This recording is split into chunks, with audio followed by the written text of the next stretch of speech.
ECHS घोटाले में CBI का बड़ा एक्शन, पूर्व सैनिकों के इलाज के पैसे पर डाका। नमस्कार साथियों, स्वागत है आप सभी का। आज की खबर सिर्फ एक घोटाले की खबर नहीं, बल्कि यह उन पूर्व सैनिकों, वीर नारियों और उनके परिवारों के भरोसे पर चोट है जो ईसीएचएस जैसी स्वास्थ्य योजना पर अपने इलाज के लिए निर्भर हैं। सोचिए, जिस योजना को देश के उन वीर सैनिकों के लिए बनाया गया जिन्होंने अपनी जवानी देश की सुरक्षा में लगा दी, उसी योजना के पैसों पर अगर कुछ अस्पताल, डॉक्टर और अधिकारी मिलकर डाका डाल दें तो यह सिर्फ भ्रष्टाचार नहीं बल्कि नैतिक अपराध भी है। साथियों, सीबीआई ने ट्राई सिटी यानी चंडीगढ़, मोहाली और पंचकुला के कई बड़े अस्पतालों, डॉक्टरों और ईसीएचएस अधिकारियों के खिलाफ केस दर्ज किया है। शुरुआती जांच में यह घोटाला 100 करोड़ रुपए से अधिक का बताया जा रहा है। घोटाले का पूरा खेल कैसे चलता था? जांच के अनुसार कुछ निजी अस्पतालों और कुछ हेल्थ एजेंसियों ने मिलकर ईसीएचएस मरीजों के नाम पर फर्जी इलाज का पूरा नेटवर्क बना रखा था। फर्जी भर्ती, साधारण मरीजों को आईसीयू में दिखाया गया, वेंटिलेटर पर दिखाया गया, इमरजेंसी एडमिशन दिखाया गया, जबकि असलियत में मरीज को इतनी गंभीर बीमारी थी ही नहीं। कई मामलों में तो मरीज अस्पताल में भर्ती ही नहीं हुआ, लेकिन कागजों में उसे कई दिनों तक भर्ती दिखाकर लाखों का बिल बना दिया गया। महंगी दवाई के फर्जी बिल। जांच में सामने आया है कि सस्ती दवा दी गई, लेकिन बिल में महंगे injection, imported antibiotic, ICU, consumable, expensive test जोड़ दिए गए। यानी इलाज छोटा लेकिन बिल ऐसा जैसे किसी मरीज को लाइफ सपोर्ट पर रखा गया हो। फर्जी लैब रिपोर्ट एडिट।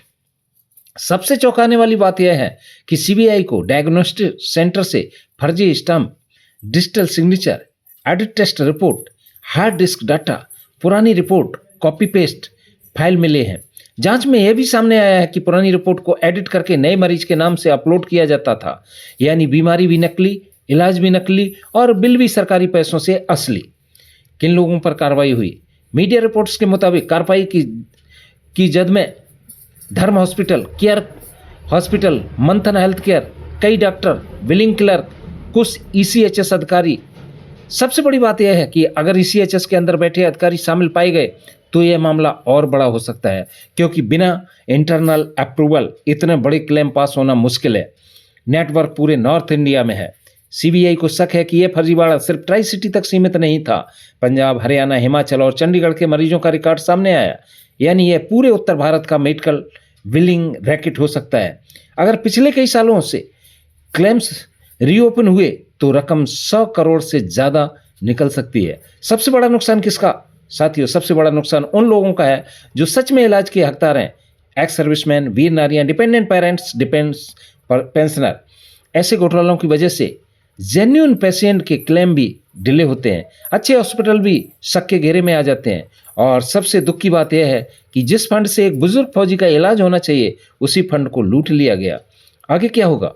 अब CBI bank account trail, payment approval, digital signature, पिछले सालों के claim audit, hospital billing, software, ECHS officer approval log, सबकी जांच करेगी। बहुत संभव है कि आने वाले दिनों में कुछ डॉक्टर, बिलिंग स्टाफ और कुछ अधिकारी गिरफ्तार होंगे। साथियों, यह सिर्फ फाइनेंशियल स्कैम नहीं, यह उन सैनिक परिवारों के विश्वास पर हमला है जिन्होंने देश के लिए अपना सब कुछ दे दिया। अगर इस घोटाले की जड़ तक जांच गई तो उत्तर भारत के कई और बड़े अस्पताल और अधिकारी इसके घेरे में आ सकते हैं। देश के पूर्व सैनिकों का स्वास्थ्य फंड पवित्र जिम्मेदारी है और इसमें भ्रष्टाचार करने वालों पर कड़ी कार्रवाई होनी चाहिए। मिलते हैं फिर एक अगली वीडियो में एक नई जानकारी के साथ। तब तक के लिए जय हिंद, वंदे मातरम, धन्यवाद।